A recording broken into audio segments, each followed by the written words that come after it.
Magandang umaga, Pilipinas. Mula sa Pag-asa DOST, narito ang latest sa lagay ng panahon. Patuloy nating binabantayan ang bagyong may international name na Goni. Ito ay may layo pang 2,200 kilometers east of Central Luzon. Mayroon itong lakas na 130 kilometers per hour at pagbugso na 160 kilometers per hour. Babaybayin nito ang direksyong west-northwest sa bilis na 20 kilometers per hour. Ayon sa Pag-asa, posibleng pumasok ito ng Philippine Area of Responsibility bukas ng hapon. Ito ay tatawagin sa local name na Ineng.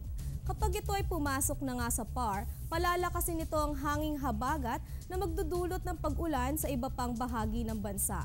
Sa ngayon, ang nararanasan ng mga pag-ulan ng Visayas at rehiyon ng Zamboanga Peninsula at Caraga ay dahil sa ITZZ, kung saan ay may maulap na may kasamang mahina hanggang sa katamtamang pag-ulan at pulupulong pagkidlat pagkulog ang mararanasan.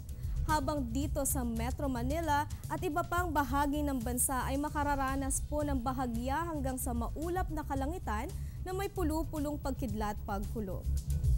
Magbabalik ang Panahon TV matapos ng isang paalala.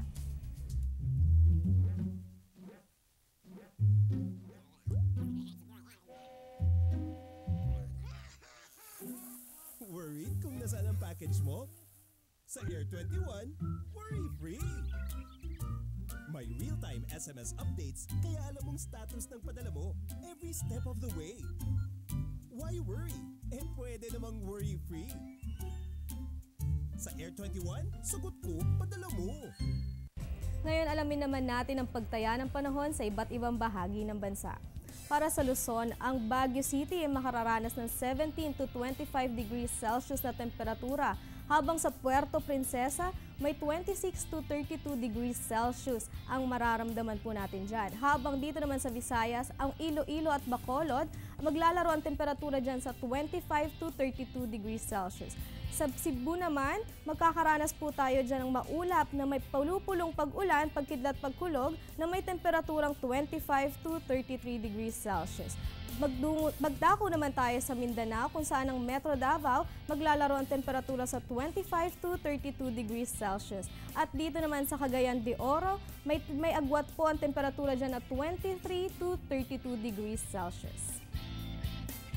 At yan ang latest sa lagay ng panahon. Ako po si Rachel Pelayo. Magandang umaga.